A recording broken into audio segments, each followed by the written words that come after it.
And we interrupt your regularly scheduled showing of the Magic Lantern Show Coffee with the Hahali Lama as she talks more about what is to come. But we have a special interview with the patriarch himself here from Town Crier headquarters on a lost world of distant unknown lands. What is the amazing new word from Holy Terra itself? The Voldrock are coming! And coming and again Stranger and again. children. I meant to have the Voldrock book out here. Hey, Heretical Musings time again. Good to see all of you out there in virtual Magic Lantern space. Last time we talked, we were very excited for today. Uh, Still excited for today, but not quite as excited. Ain't my fault. I'll let Bill tell you about it. The Voldrock never come when you expect them to, and they always come when you least expect them to. So, yeah, we had originally had a crowdfunding schedule, but due to all sorts of shipping issues with the pandemic, worldwide stuff, we're putting it off a bit. It's still going to be this month. It'll be on the 28th. Please go to the Game on Tabletop link that will be provided at some point in the chat to sign up for notifications. So you'll find out exactly when we'll be launching. But it will be the 28th, and that will be your chance to load up on all sorts of Voldrock swag, charioteers, brother battle, and lots of spaceship. All sorts of cool stuff. And as I've been saying to the patriarch, holy ship! Yeah, shipping's being the issue already, but not too long of a delay. So looking forward to the 28th. But what can we expect to see in this Voldrock New Frontiers compendium? Is there anything actually ready to show? He asked knowingly. You guys probably, if you've been watching, have already seen the first preview we put out, which was last week, and that gave you a little snippet from the history chapter of the Voldrock Spacebook on the Ring, however that's pronounced, the invaders from way back in the past who were pretty prominent in unifying the Voldrock, as disunified as they were, because nothing gets people together like an invading enemy. And these guys are really weird, and they were Sothraists too. And so to this day, the Voldrock do not like Sothraists. Wise of them. That's the one good thing that came out of them before the Empress. Now lots of good things coming out of them, but and also today, just up is a brand new preview. It shows you some creatures from the back of the book. These ones from Raven. You get a little teeny snippet from Wolf's Lament, and this is the Draugr, the undead, the particular kind of strange husk that some things leave behind when they are buried in their burial chambers. Sometimes they're buried in swamps, and since from the back of the book, they become the creatures from the back lagoon. And you also get a look at another critter called the Knot Skep. It's this sort of badger raccoon sort of thing. Not a sentient creature, but it's pretty smart and trickstery. And boy, do they stink. So stay away from those Knot Skep. But interestingly, culturally, they've become a sort of symbol of some Voldrock of resistance to outside authority. So they're fun ones. And you get just a snippet of the first paragraph of the Tundra Wolves from Wolf's Lament, which the planet is originally named after. And so, yeah, those previews, you can see the links in the chat. If you see me looking down here, it's because we've got a big teleprompter down here that shows me the chat as we're talking. And I am not reading directly from it. He's blocked by the microphone. So Morgan Crimson says, Tundra Wolf, 4 exclamation points. Yeah, and a lot more fun stuff coming out. Yeah. So the Voldrock Space Book is the big giant book. It's got all sorts of extra info than we've ever given before on the Voldrock, the Star Nations, their history, character creation stuff. There's all sorts of all the rules for the new edition are brought up to date for a lot of the pagan magic. The Erdgeist is their religion. But since Erdgeist is very similar to Gyarti, you'll see all the Gyarti rites in here too. And also rune casting and all of that kind of stuff. There are two types of rune casting generally. One is a more wild and woolly sort of way, but then there's a group called the Well of Urdr that tries to do this in a more manageable, less chaotic fashion. we present fully those world rules and let you have there's all sorts of guidelines too on using it in the more wild and woolly way. And lots of weapons, equipment, all sorts of stuff, including the bows and arrows that have long been awaited for because they couldn't fit into the first book. I'm amazed how many people want bows and arrows. Do a space game, of course, that's the first thing people want. But the Voldrock have always been an interesting part of the Fading Suns universe. We set them up initially as the idea of the evil outsider to make that threat even more a part of the Fading Suns universe. I mean, with Fading Suns, we really dug into these levels of fear that humanity dealt with, down to the very village level. Anything outside your village is evil. Anything outside your fief is evil. Anything off your planet is evil. Anything outside of your houses domain is evil. Anything outside of the known world is definitely evil.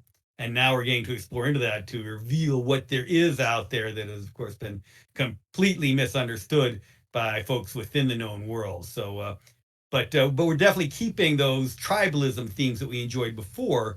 But now the tribes aren't just fighting, as we always did in Fading Suns. Now they're having to coexist, live together, while still bashing each other in the face and back every now and again. Yep.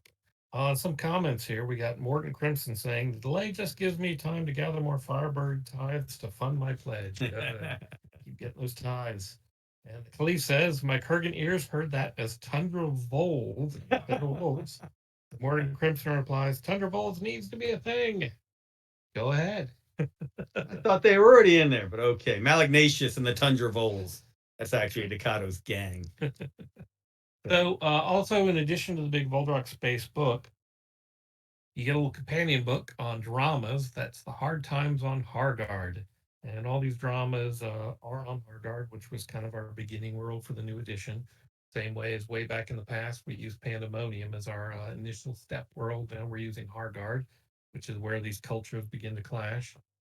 And so you can follow up on your troop that ran the Nightmare in Ingmar drama from the Game Master book right into Hard Times on Hargard. There are big dramas in there, including all sorts of extra information setting wise on the plateau of Nalda, which is on Ostmark, which is the Voldrock held territory. Alexius doesn't claim this continent yet. So there's all sorts of crazy stuff going there. And then there's a little appendix that gives some of these dudes that have tentacles. And I think some people know who I'm talking about. So I wanted to call it Horrors on Hargard, but that might have given away too much of what was going on with it. So.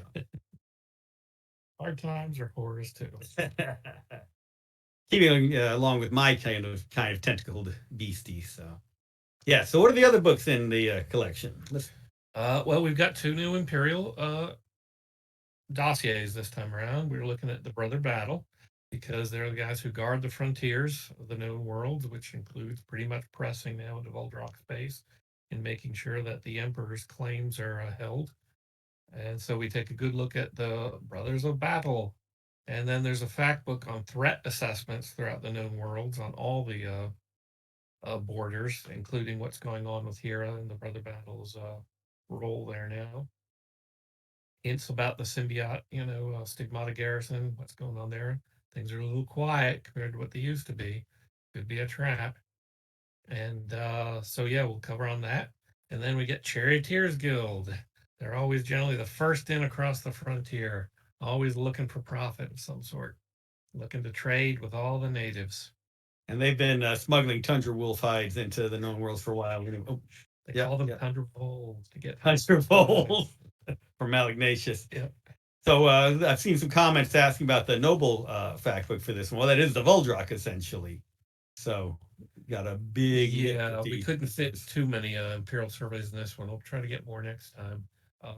The fact book for the charioteers gives you what star travel is like, what your typical passage aboard a ship is going to be from launch all the way to landing at your destination, and including all sorts of things like passage cost.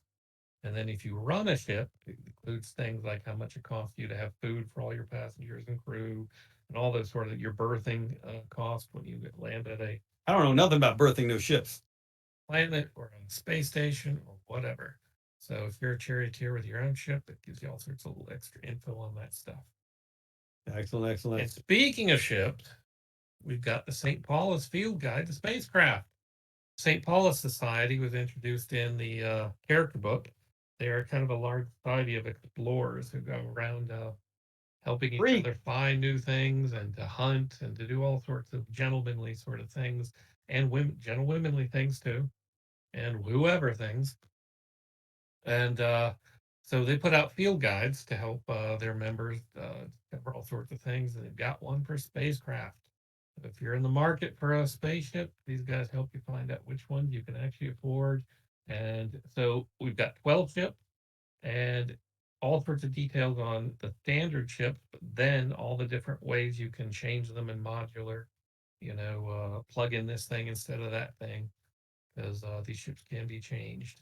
That was always a fun part of Noble Armada, both on the minis game and the computer game, swapping out the basic games that come with the basic guns that come with it and improving them, getting much better firepower. Now, there are other things in the RPG, but of course, who cares about anything but the guns? Well, you also get deck plans showing you decks on the ships and the cabins and such. There are rules for starship encounters, how your player characters get involved in dice rolling on those encounters. And there's a little section on stealth ships. In case you're lucky enough to have one of those things, usually most of the espionage agencies have snapped those up. Tom of Vile Darkness asks, are we going to see new worlds that weren't revealed in Star Crusade or Lost World? If we're lucky, we might see some Lost World. If enough people hit that like button on this video, how about that? Wait a minute, no, this isn't YouTube. Sorry, this is Twitch. Never mind. Says New Frontiers seems to be a really cohesive theme for the books. Is that the current plan with future waves of releases too? Yes. The idea is to have themes around these things. Some things will stretch a little bit, but they'll fit into a general theme so that you all know where it's going from. And a lot of the things hopefully will hit a bunch of stretch goals. You'll see all sorts of extra cool stuff that are related to the frontiers and exploration. And what you have seen us do with Fading Suns through the years is we really thought it was a setting where you could do any kind of gaming that we want to do, any sort of role playing we wanted to do. And one thing that Bill and I both realize is it might have helped to provide some more focus and let you then run from there. So the initial Kickstarter of this was definitely about adventure. Main focus for those books, straight up adventure. Now we're going more into the frontiers, exploration, and then we'll dig deeper into other thematic areas that you've been wanting to play and you'll be playing anyway. Gray Pilgrim says, I'd like to propose a Cocktails of the Known Worlds theme. Well, what's your favorite Known Worlds cocktail? Let us know in chat. Obviously, Avestites prefer an old-fashioned. They prefer a very old-fashioned. That's where you heat the whiskey with your flame gun before you serve it. We might have to wait for the Brewers Guild dossier. See where I don't know. I think there could be a lot of fun ones with that one. I'll look forward to what comes out of certainly the stuff you get in Voldrock space. Put hair on your Tundra Wolf. Your Tundra Wolf too. I can go for that. Phantom of Truth says the Dakotas will put you in the ground. Yep. Or lift you up. Oh, the ground's very nice. You like it in there. You like it in there. So, yeah, that's the main books. Missing something. I'm sure I'm missing something. There'll be a separate deck plan set too if you want to have big fold out deck plans rather than the ones that'll be just in the book too. So you'll get them if you get the book, and you'll also get them if you want the actual fold out versions, which will be really nice. When the tentacle beasts are chasing you from airlock to airlock. So. Great Poach says, Voldrock Brenovan. As long as it's not Voldrock Opal. So, yeah, a lot of different options. Yeah. Again, there'll be cool stretch goals. Hopefully we'll hit that give you neat extra stuff, guys. Yeah. So yeah, and then we plan, of course, to keep this whole ball rolling. There are other books already being done right now. So hopefully you'll back this one so we get on to the next ones too. But Bill, what about buying copies of the existing books for your players, your family, your pets, people you don't know in the streets? That's true. Your pets all need them, especially your Thunderwolf pets. 100 Bulls. So yeah, you'll be able to do as add-ons all the books and products from the first. Well, I hope it's all. There may be some that were limited. Not sure we can redo the dice. We'll find out. But all the add-ons you can do on this one too. So if you miss something from the first one, you can do that. But those will also be on sale soon in the F shop and at your local retailer and all sorts of places. Excellent, excellent, excellent.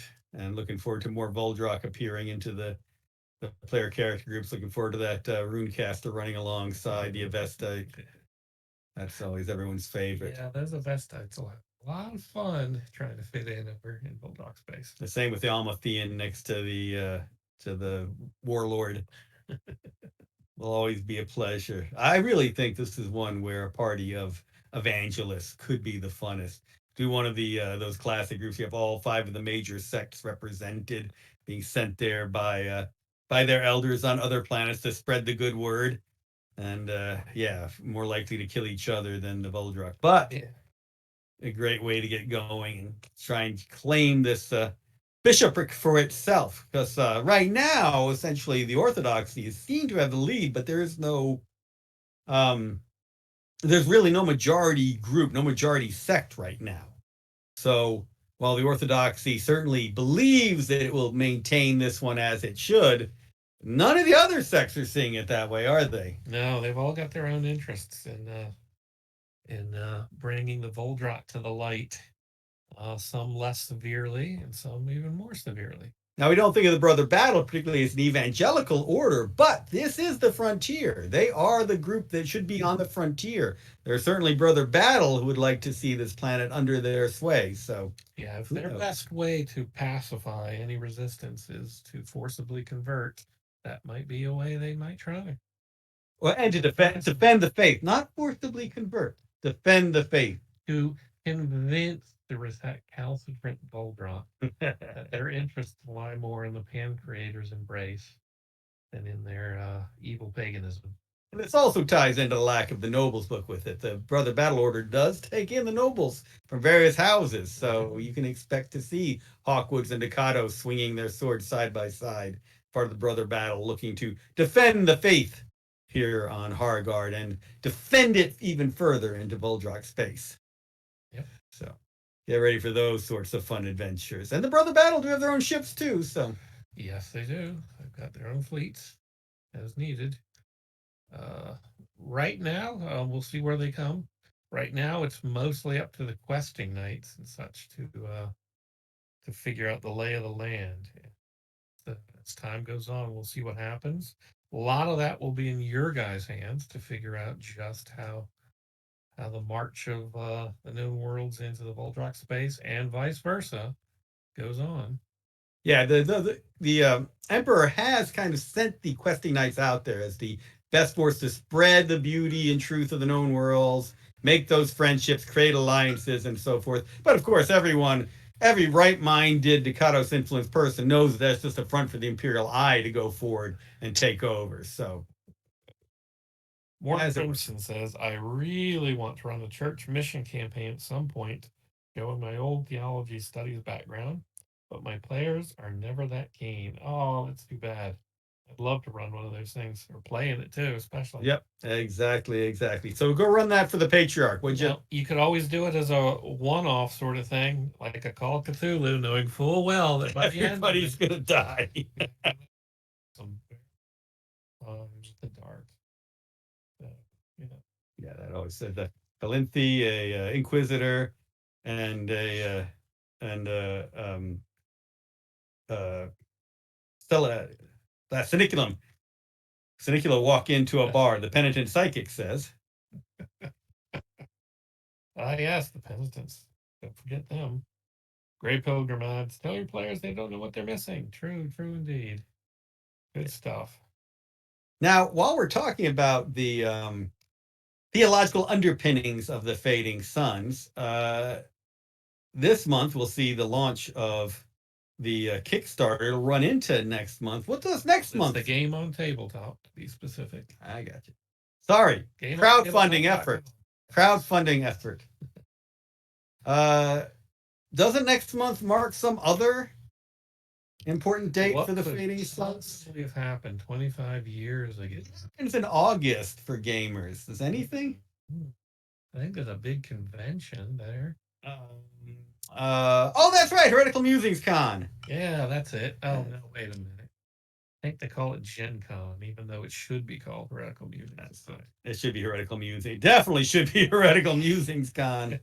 But apparently something launched there 25 years ago. What could it have been? Certainly a lot of things out. Great Games came out in 1996. Some Burroughs D20? Before even D20, Bunnies and Burroughs D20 came that out. one. Wow. Maybe it was Fading Suns. That's right. First edition Fading Suns. The glossy covered volume came on out at Gen Con August 8th, 1996. That means August 8th of this year will be the 25th anniversary. So we'll look forward to all the parties that you plan, all the games you run on that date. Live stream all of them. We'll schedule 35 years. Good Lord. Since Alexius took this thing. That's right. That's right. It's been a generation. That's always an interesting part of moving the timeline forward. It's actually been a generation. Yep. You got people coming up who never knew the Emperor Wars. Only its aftermath. Hard to believe that they had not lost a limb at some point to seeing their homes blown up while they ran desperately for the hills and plague spread through the earth. So yeah, August 8th. Now we did give out a bunch of free preview books at the Origins convention right before that in July. But the book itself, yeah, first chance to get it was Gen Con, August. That's when we had flat on the first edition. That's right, to show all the icons. Yeah. That was so funny. Somebody asked for where the guild icons were, and I immediately went for the flaps on the book to take a look at it. There you go. If anybody's curious, too, the jump gate that was on the cover of the first and second edition, that's an actual big, giant sculpture made by the Marsh Brothers. And it lights up, and we used to take it to conventions with us, but boy, is it heavy. And we kept losing booth workers through the center of it, so we had to just stop. They kept jumping somewhere. All we would hear is a sound. Yeah. And that was it. Never see him again. But yeah, it's sitting in my basement and now boxed up. And if we ever have room for it, we'll set it back up again. A certain someone keeps asking me to bring it in here, but I don't think there's enough room at the fireplace to stage it right next to it yet. Maybe someday. Just got cut off, but someone drawing a Sanctuary character for the first time is really enjoying it. Cool, great. Warren Crimson will get them eventually, like the leaf says, and break their pious noses. Warren Crimson, we were so much younger then. Oh, yes, we all were. I remember getting my first copy from the Virgin Mega Store. Wow. Holy wow. And now Branson's trying to find the jump gate. Shut down all the mega stores and put it all into space. Good luck there. We used to have a Virgin Mega Store here in Atlanta we go to. Very sorry to see that one closed down. Branson wants to be the first Southerist. He'll be a Bransonist. Better that than a Muscovite, huh? Yeah. Yeah, we did have a Virgin store here in Atlanta. That was a good one too. Yep. I miss him. And no Bezos Bozos on this bus, so. Any chance we can get a stretch goal of bonus art updated and inspired by the old art? Well, I can't talk about what bonuses are coming. There's some cool stuff, and there'll be some cool art in it. We'll have to wait and see what happens. Grey Pilgrimage, Virgin Mega Jump Gate, coming soon to a solar star system near you. We wish. That works well. So yeah, now we got to get Branson to start playing Fading Suns. Again? Fine. He played that and shut down the mega stores. Yeah. Got to get him and Bezos and Elon Musk in a game together. Who would they play? They'd all probably try to play Reeves. That's insane. don't know. We gotta at least pretend that Musk is an I engineer. think they'd all be. That, Yeah, that's true. Musk that would be an engineer. The rest, though, would be vying to see who's the dean of the guild. well, you gotta admit though, that Branson would want to see himself as a charioteer. He wants to see himself Yeah, as the that's true. president. There you go. So that leaves Bezos as the Reeve actually controlling everything.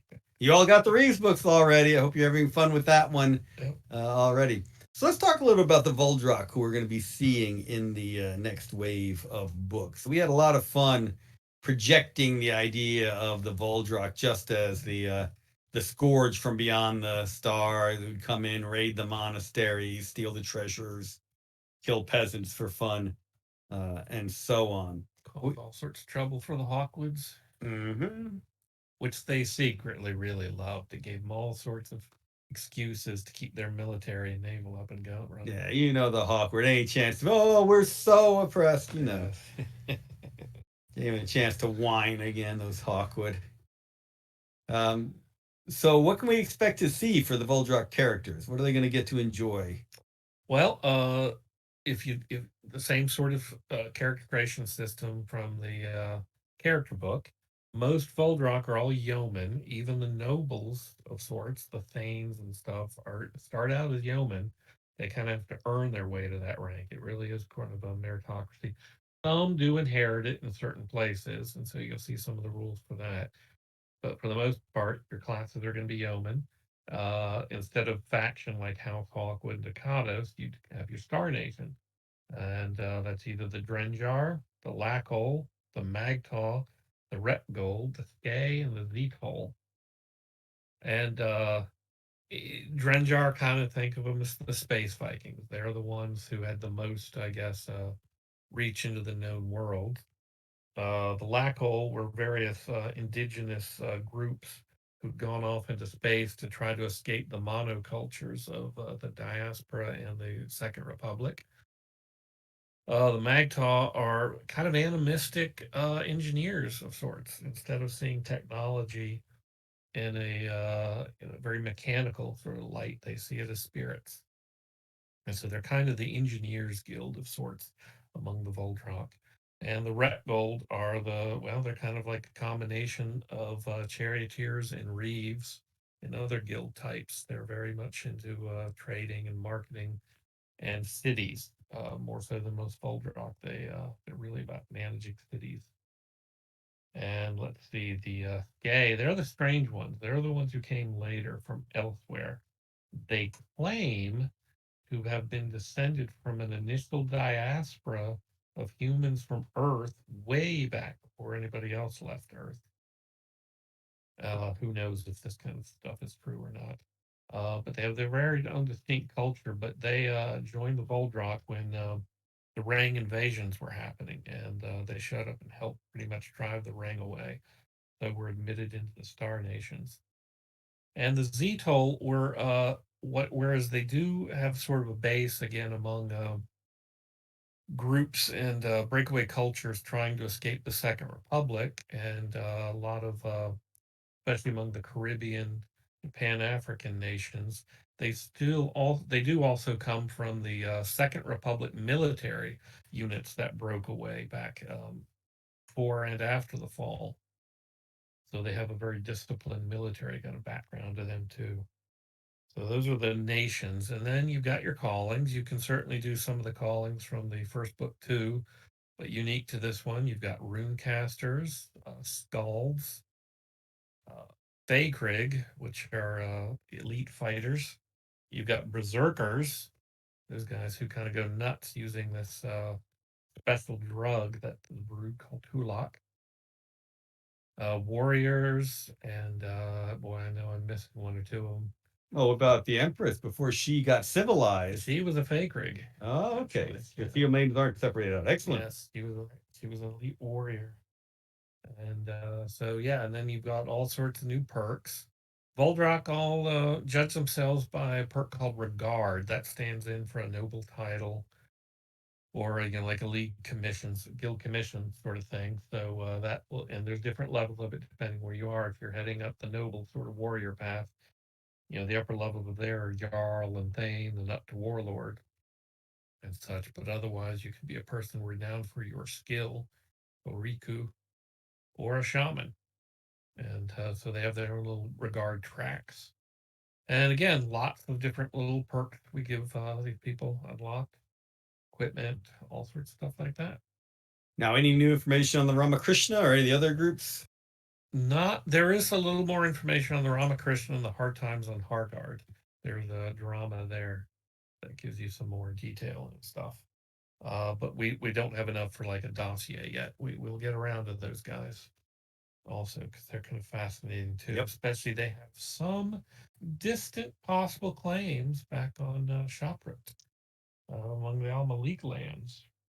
Nonsense. Almalik love them. They inherited that fair and clear. Of course. It was a wedding. No Of shotgun course, involved. the Al Malik are conspiring to claim Krishna lands. So we'll see. Phantom of Truth has a question about ships. Will there be any further depth on the differences of flow sleeper ships compared to jump gate capable? Not in this round. Sleeper ships will do some details eventually, but there haven't been enough of them that came back yet. They were only built in the early days of the period of the First Republic and the early diaspora. The big build on them was before the jump gate was discovered and unlocked.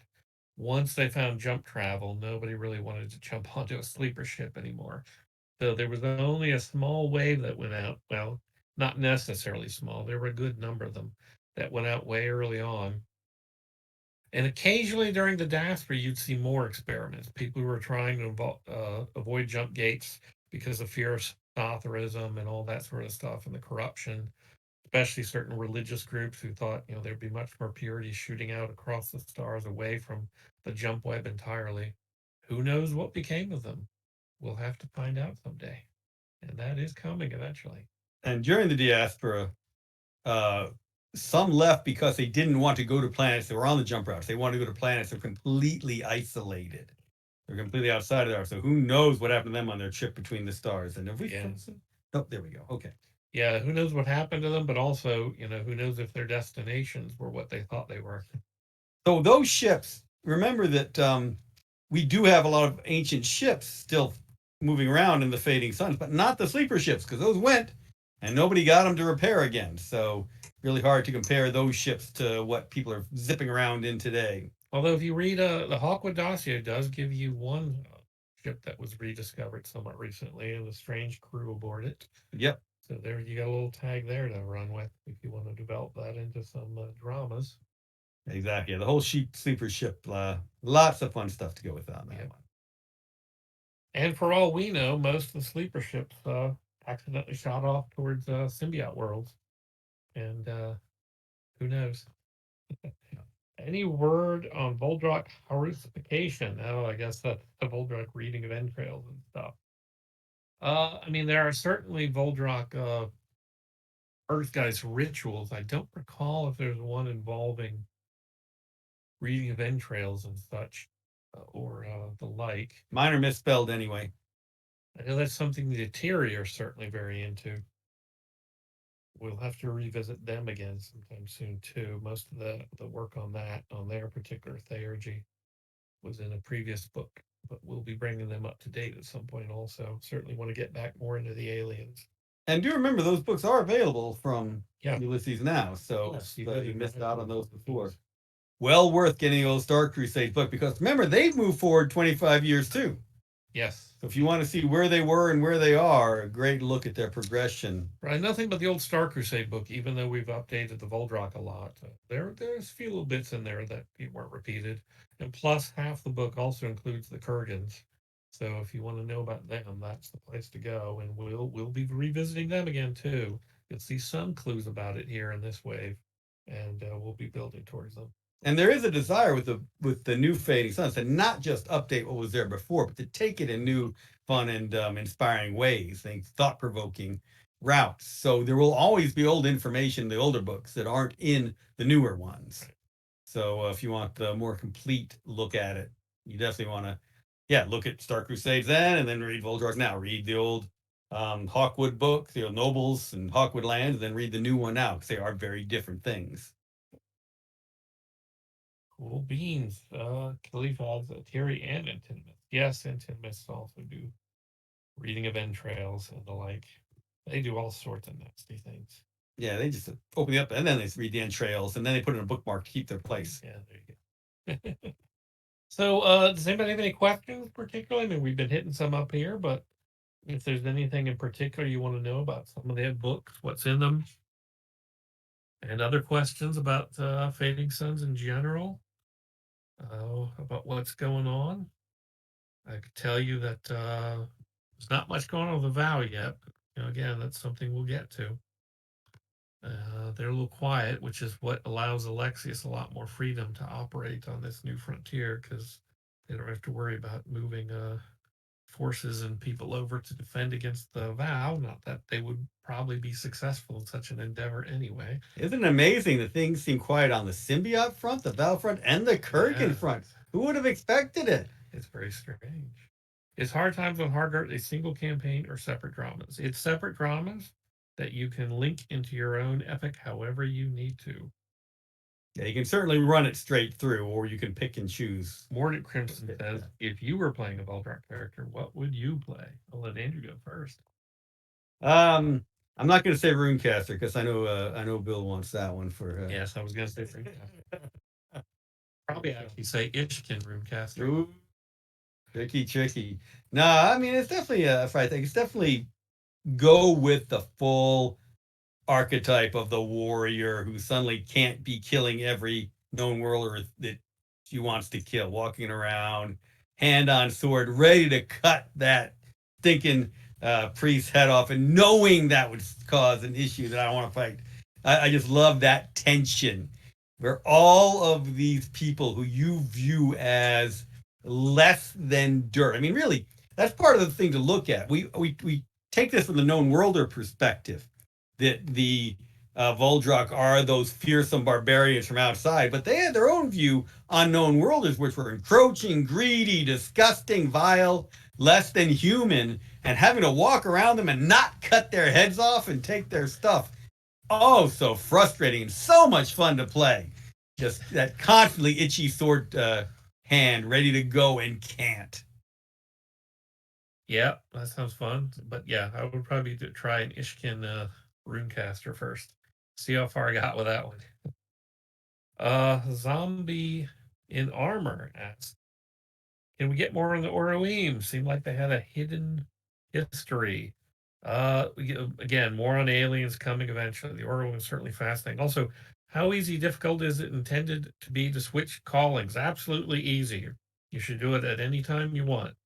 And your GM allows. Yeah, I mean, you certainly want to work it into the story. You don't want to just all of a sudden say, hey, I'm going to be a star pilot without someone to sort of train you in being a star pilot.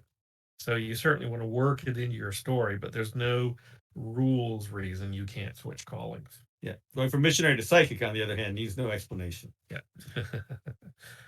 Morning Crimson. My players encountered a runaway Ishkin thief and have managed to recruit them as part of their retinue. Good for them. Good old Ishkin. And Khalif. My Voldrock character would have been a Kurgan spy. Of course. Well, I mean, it's part of the fun of this now. Anything the Kurgans are doing is having to go through Voldrock space, and coincidentally, anything the Hazard or anyone else want to do Kurgan space is having to go through Voldrock space. So that is a mess. That's the whole thing. Is now anybody who wants diplomacy with the Kurgans or spying or whatever, gotta go through these weird lost worlds and Voldrock space and figure out what's going on there. They gotta go the long way around. Do not forget, there are a lot of Hazat stranded in Kurgan space, and a lot of Kurgans stranded in what is now basically Hera. Yes, the whole population of Kurgans on Hera. And some of that is addressed in the Brother Battle Imperial Dossier fact book on how they're trying to handle these folks. Let's just say the Hazat aren't very happy to have them. No. And are rather impatient with them. Yep. The Hazat lost. I mean, they're elite. We're over there on Kurgan space, so how do they get them back? Does this cause a complete shift in the house when all of their best warriors are no longer there? Makes for a fun epic too of your Hazat elite who are trapped on the other side and have to take the long way around to try to get home. I can't think of any TV shows that have followed a similar plot line. The real problem would be getting hold of all the jump keys to get out of there. Good luck. You better be elite for that. Yeah. All right. Cool. Yeah. So if I had to choose another character rather than the Ishin Runecaster, oh, geez. I would try a Sky or a Z-Toll. Probably Berserker, just for the heck of it. They're kind of fun. Talk about someone who wants to always chop heads off, but it probably can't all the time. But I mean, a fun campaign is the cyber enhanced engineer from the known worlds with the Voldrock techno shaman. I mean, just the arguments they have. You think the arguments on theology between the priests is going to go crazy. Wait till they both try and explain away the how all the technology works. You're gonna have your best Star Trek style techno babble ever. Yep. You get those two together in a room. And that's the other calling I was missing. Techno babble. Oh, shaman. They could use techno babble, certainly, especially with their mag talk. But yeah, you can play shaman too, and certainly practice Erdgeist Theurgy. Although it follows more on the line of Gyarti. So if instead of using the paired characteristics of Theurgy and Hubris, it's sympathy and antipathy. This was introduced way back in the Player's Companion for Gyarti.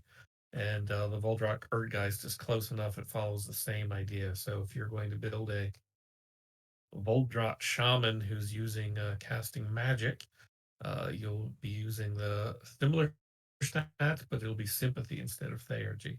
So it's going to be very hard to practice, say, both if you ever really, for some bizarre reason, were to get all those sort of abilities. I remember that people can't. Remember, the techno babble is one of the languages you can get familiarity with. Well, that's what Earth Tech is as a language. You get to know all the jargon. Otherwise, what is that word? What in the world? Okay. Leaf added, Warriors, come out and play. You gotta do it in a Kurgan accent. Says, Warriors, come out and play. And Morgan Crimson, I think any Voldrock I started playing would slowly veer into being a berserker eventually. Just having to put up with known worlders. Yep. Kurgan amongst Voldrock reminds me of the 13th Warrior. Yep, there you go. That's actually a good basis for a campaign. And instead of it being this Grendel thing, that's a leftover little ring company. The ring were accused of cannibalism and that they were said to file their teeth sharpness so they can eat human flesh easier. Now, who knows if that's true, but there you go. These cannibal Sothrists. Good Lord. Cool. Any other questions, queries? What time we got right now? Let's see. Down there in very small font. So I'm phone to tell me. Oh, we still got 20 minutes. Think machine. We need to. Although I'm running out of things to talk about. Well, you have got the books behind you if you want to grab those. Oh, hold on. Come on. Straight behind you, the Wall o' Fading Sun. He tried to pull down the RuneQuest books, I saw. I would always try to. Oh yeah, we've got some art to show. Yeah, I was wondering about that. Mentions. Can we show some of that stuff off? That would be great. You want to cue that up there, Robert? That'd be awesome. Yeah. We got some art director Mike Schmidt sent along some cool art. Here we got some Voldrock Berserker pretty much charging in. That's a little nice shot. Love it. There you go. Soak that in. And what do we got next here? Here we go. This is the Elder Monolith on, I think it's Raven, right? Yeah. This is where you get there's a lot of the erglyphs that are used for rune casting found there. Nice stuff. Who's that person? Let's see. That one is. I'm going to wait for it to come up on some big screen. All right. I can't see it down there. Oh, that is probably, I'm not sure, a Ret Gold, perhaps Prince, or maybe a Magtar Shaman. I like it. I want to be it. It's a nice one. Oh, speaking of something I want to be. There you go, Bill. Here we go. This one looks like a rune caster coming up here. Yeah, this one's probably a runecaster. Yeah, it was given up.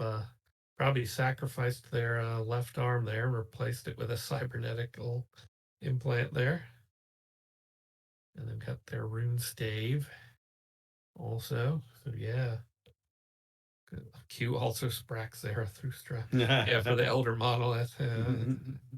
It's an Don't touch it. evolutionary Don't touch it. So a nice one coming up here with the ravens. Yeah. Looks like a shaman, probably a lack hole shaman.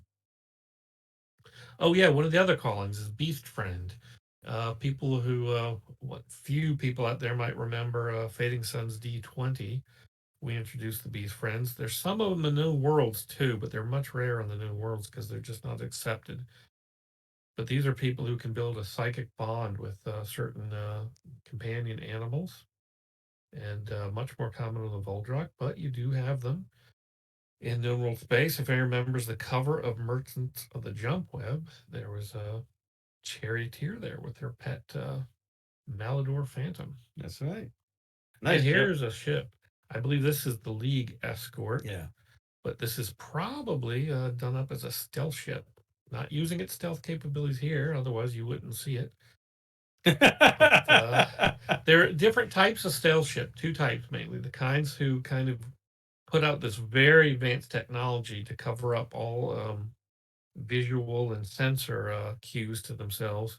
But then they're the kind that we introduced in the Noble Armada miniatures game, where you shoot out drones that put out decoys. And so you're not sure which ship is the real one. And we give rules for both those here. Oh, they give more things to shoot. Oh, pretty. Grey Pilgrim can't see the stealth ship. Yeah, I was gonna say just put a blank. If there's ever just a black blob in one of the books, you know it's just the stealth. Here's another nice ship. Trying to remember which one this one is. I like the ships. I think that might be the Void Wren.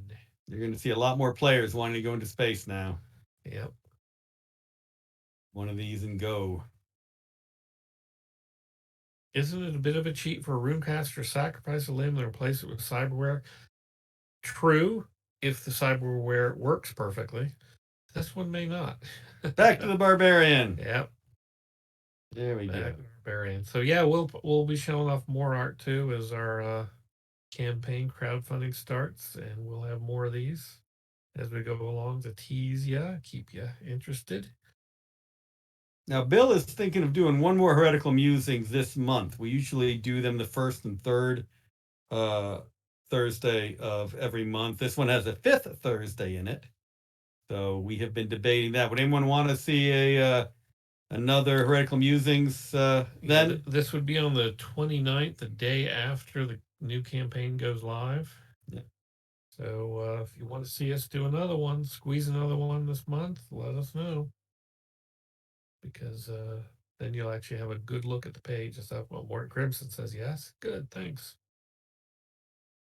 So yeah, and so I picked up the books Andrew had here. For those of you who saw the unboxing from the Oh Boy crew after our last Heretical Musings, they're going to be running it again tonight.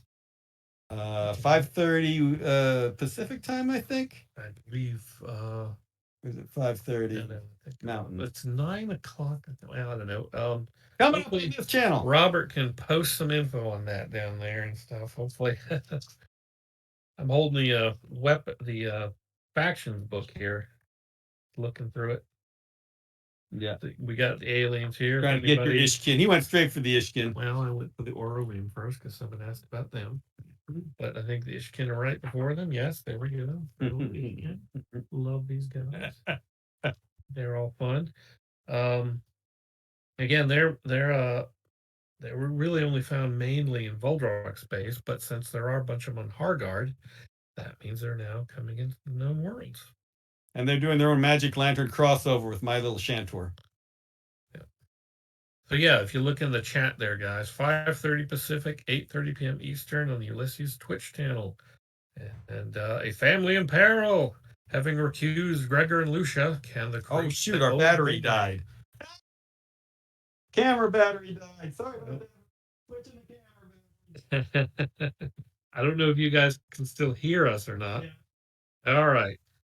Crew of the Oh Boy reunite and take the fight to the Orleton and tag before others they love are killed. And what is Gregor's family defending at Hardian's wall? Find out. All right. Yeah. Our camera's out. Haha.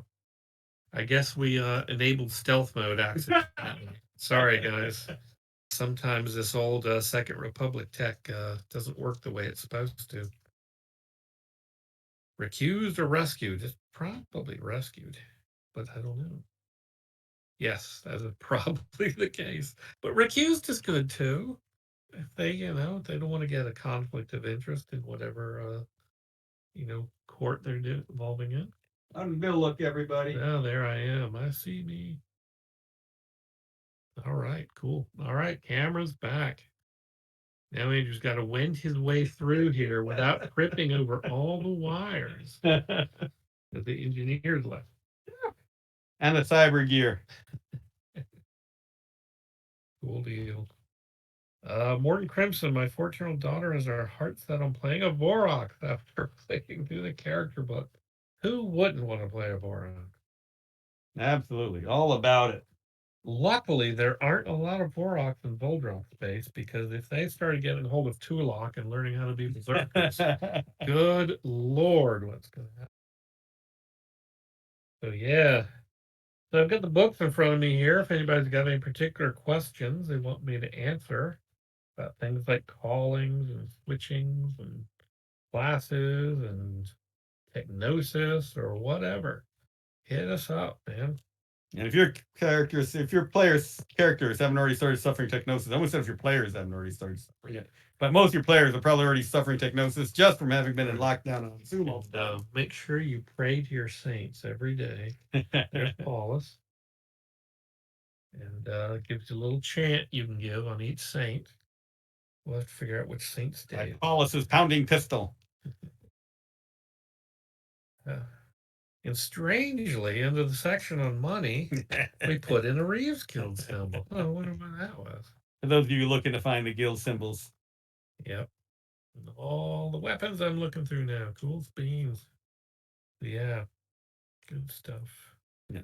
I have to tell you guys, after working on this for a long time, to finally have a physical version, it's so nice. So tasty. Oh my God. And Mike and the others did such a great job with this. It looks so good. Oh my gosh. Yeah, and here I am to look at psychic powers. Anybody got questions about those? Hit me up. But I guess not. Nobody seems to have any questions. Oh, I did get my Dragon Con schedule. I'll need to post that in chat next time. Robert, I'll try and send you my Dragon Con schedule. You can post it in one of these chats for anyone who'll be at Dragon Con. And yeah, still thinking I'll just grab some space in open gaming and do yeah, I don't have a schedule for Dragon Con yet. I believe they list me as going, but they haven't sent me a schedule, so maybe they don't want to use me for anything. Last time, I can't say last year because it wasn't there last year. Year before, I was on a panel talking about what we do in the shadows.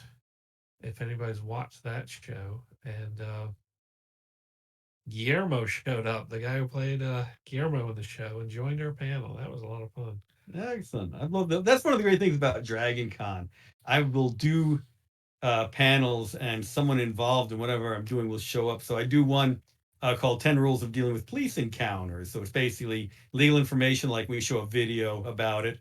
And one of the actors, they have police officers in this video. One of them is a Dragon Con attendee, found out that it was showing a Dragon Con, came on in. We pulled him up onto the the panels. Bizarre, because he's trying to be an actor as well as a police officer. So we pulled him up, and he was on that for a few years for us. So that is one of the best places to get that kind of crossover with people doing creative ventures that you enjoy. Morning Crimson says, just say we're about 8 sessions into our campaign now. My players are loving it. Yay! Absolutely. The team have done a cracking job in this edition. You should all be suitably proud. Oh, thank you. They're going to hate you when you get them all technosis on the next one. They're all going crazy. Technosis is fun. Phantom of Truth says, not a Shantor, Morning Crimson? I thought every girl wanted to be a pony. No. No. Those Shantor aren't, they don't have as much fun as ponies, unfortunately. They'll get there someday, believe me. But we really need to give them more cool mouth equipment to utilize. More mouth blasters need to show up in games. Once we get into the detail, you'll see all sorts of cool stuff with them. But yeah, Dan, you mentioned Dragon Con. So if you're at Dragon Con, contact Andrew, try to get a game going up there in the open gaming or scheduling something. Yeah. See what happens. Thinking that will happen. Now I've got that in my schedule. I know when I'll be there. So. And I'm going to try to be there, but I don't know what my schedule is yet. You will be. There's one session I can't imagine they'll have without you. So I'll tell you about it off stream. So I'll be on horror track, and of course EFF. Deal. So, hey, we get to talk about non-fungible tokens this time. We should do our NFT FS. Yep. I think it's just a Reeves scam. Actually, it's probably a Scraver's scam. Well, but trying to move in on the Reeves territory. But they've managed to infect every non-fungible token with the curses. So yeah, that's true. Let's see how that works. Check for the MAM and NFT. The last FS PC she played was Hercule Poirot inspired Obun Reeve. Awesome. Man, write these up when we finally get the what's it called? The user-generated content. Yes, that's the other thing. Keep an eye out for that. It'll be opening at some point soon. It's basically you guys can create your own content for Fading Suns. It'll be on Drive-Thru RPG, and it's going to be called the Order of the Phoenix, which is basically the title of the Questing Knights and the Imperial Cohorts organization. And you'll be able to put up your own stuff up there and share it with other FS fans, and people can buy it, and you can get a good cut on that. And if you missed my last live stream from Emperor of the Fading Suns, I'm now at war with both House Lihalan and House Staccatos. He is. I blame the Imperial Eye. I blame the demonic Lihalan. Still a big part of it. That's a big part of it. Yep. Morton Crimson, already collecting my material in preparation. Good deal.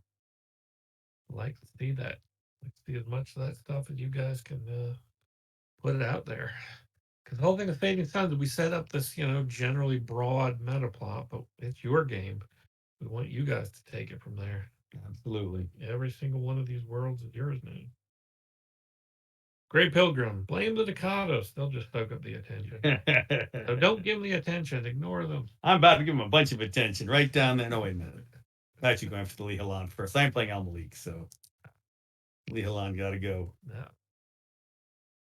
Wipe out the Holy Rollers. Well, first I was my planet was interdicted by not the church, but by rebels. They launched cruisers above my own planet. Oh no! I moved too slowly, and the rebels got cruisers up, destroyed my cruiser. And heretical Republicans. I'm sure. So we were stomping them down. Such as Usara will have their heads. They're about to die. I took over the Imperial fleet and brought the Imperial Navy in to take care of them. It's a massive 16-1 fight coming up, so I'm happy. All right, I think it's time for us to go ahead and call it. 2 minutes. Now it's time for us to call it. Thank you all for joining us. Any last-minute questions, we'll ignore them. I mean, go ahead and ask. And so if you want, we'll probably be back 28th, 29th, whatever that day is. And the 28th on Wednesdays when the campaign starts. Certainly go to that site on Game on Tabletop and sign up for email notifications. So you'll there's the link right there, so that you'll get it. All right, everybody. Cheers, and thank you for joining us from this fireside chat. Yep. Thanks a lot, guys.